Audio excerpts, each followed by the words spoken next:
নিশিত, তুমি দেখো, আমি লিস্ট বানিয়ে তারপর গয়না নিয়ে গেছিলাম। আবার লিস্ট দেখে মিলিয়ে তবে আমি তোমাকে বলেছি মায়ের কাছে গয়নাটা নিয়ে যেতে। এর মধ্যে গয়নাটা হারাবে কি করে? মা তো আর নিশ্চয়ই মিথ্যে বলছে না। শীতে হারটা হারিয়েছে, এটা তো সত্যি। এখন সেই হারটা কিভাবে হারিয়েছে তার থেকে বেশি জরুরি হলো সেই হারটা কিভাবে খুঁজে পাওয়া যাবে।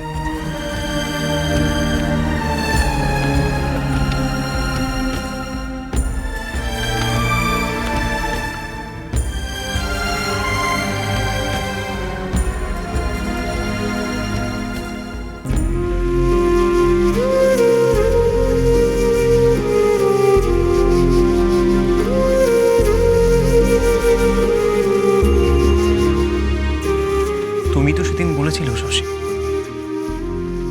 আমি যেন তোমায় শেষবারের মতন একবার দায়িত্ব দিয়ে দেখি যে তুমি আর কোনো ভুল করবে না। নিশিত, আমি জানি তুমি আমার উপর আর ভরসা করো না, কিন্তু শেষবারের মতো বিশ্বাস করো, আমি তোমায় কথা দিচ্ছি, আমি যত্ন করে গয়নাগুলো পলিশ করে নিয়ে আসবো। মায়ের গয়নাগুলো কিচ্ছু হবে না। কি হলো শশী?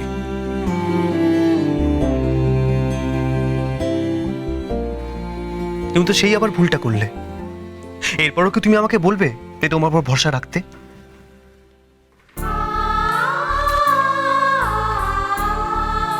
নিশিত, আমি শশী, এখন বলা বা শোনার মতো সময় নেই। এই 12 ঘন্টার মধ্যে তুমি কি করে গয়নাটা খুঁজে বার করবে আমি জানি না। গয়নাটা যখন আমার কাছ থেকে হারিয়েছে তখন আমাকে খুঁজে বের করতে হবে। কিভাবে হবে আমি কিচ্ছু বুঝতে পারছি না। আজকাল সত্যি তোমার উপর আমি ভরসা রাখতে পারছি না। তুমি যদি আমার উপর ভরসা নাই করো তাহলে মায়ের সামনে মিথ্যে বললে কেন যে শ্যাকরার কাছ থেকে গয়নাটা আমি নিয়ে এসেছি? কেন বললে না কাজটা তুমি করেছো? তুমিই তো গয়নাগুলো আনতে গিয়েছিলে। ঘটনাচক্রে আমি সেগুলো আগে নিয়ে চলে এসেছি। আমি দোকান থেকে আসছি, কাজ আছে।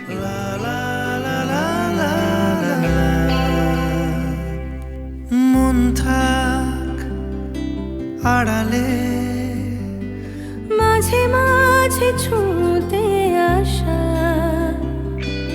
জানি হাত বাড়ালে ধরা দেবে ভালোবাসা।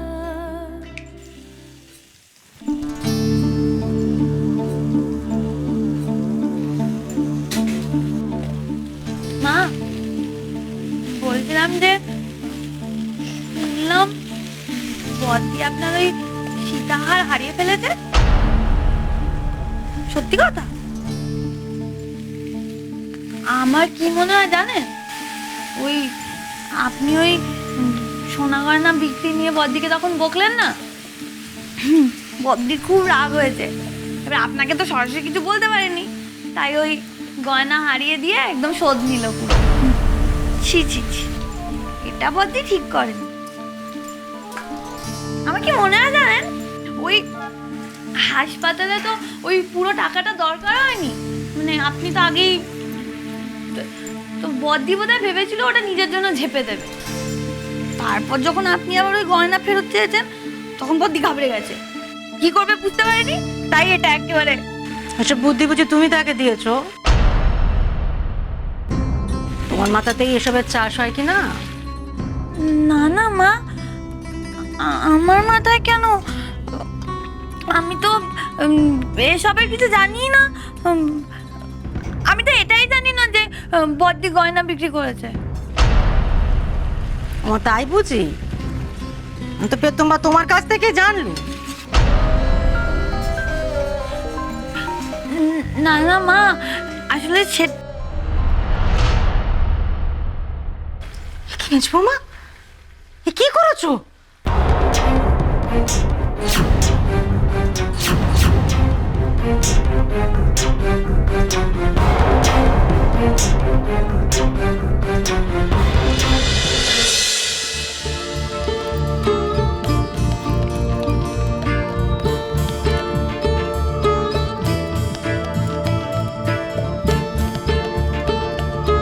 আলমারিতে তো কোথাও নেই।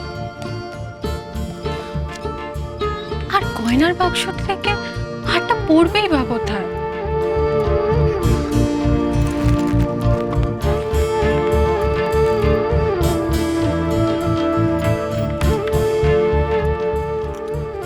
আরে ডায়না, কিছু বলবে? হ্যাঁ, শুনলাম তোমার শাশুড়ি তোমাকে 12 ঘন্টা সময় দিয়েছে গয়না খোঁজার জন্য। হ্যাঁ, কেন? কিন্তু এত কম সময়ের মধ্যে তুমি পারবে খুঁজতে? আর যদি না পাও তখন? আমি তো খুঁজছি, নিশ্চয়ই পেয়ে যাব। বাড়ি থেকে আর যাবে কোথায়? কিন্তু এসব নিয়ে তুমি ভেবে নিজের শরীর খারাপ করো না। ভাবনার কি আর কোনো শেষ আছে গো? দেওয়ালের জন্য আমার চিন্তা তো সারাক্ষণ লেগেই রয়েছে। আচ্ছা শশী, তোমার কি মনে হয় দেবল কি আর সত্যি ফিরবে না? তুমি এত চিন্তা করো না। তুমি যখন দেবলকে এত ভালোবাসো, ও তোমাকে ছেড়ে বেশি দিন দূরে থাকতেই পারবে না। সব ঠিক হয়ে যাবে।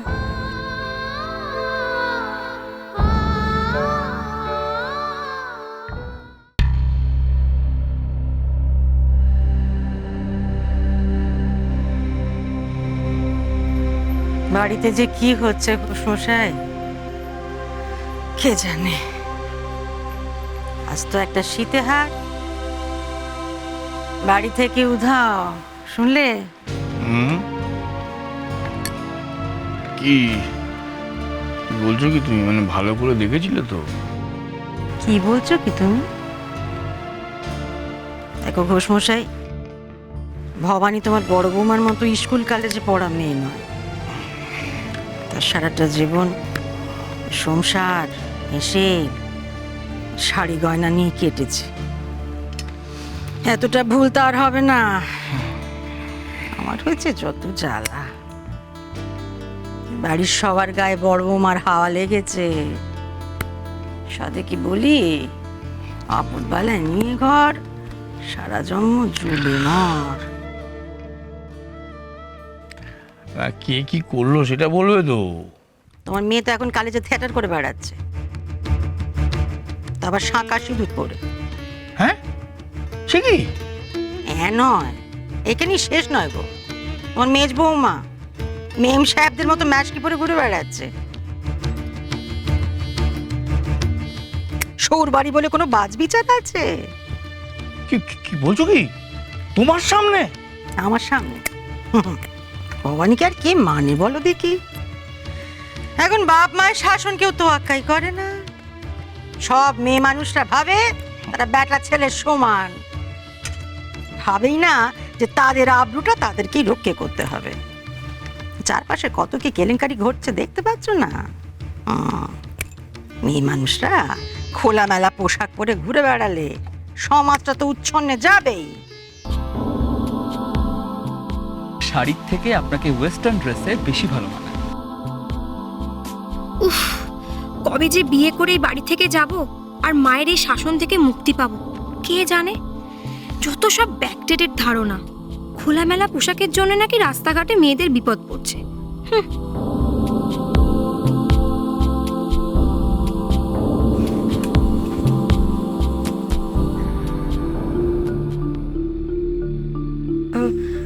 শশী, আমি নিচ থেকে একটু আসছি।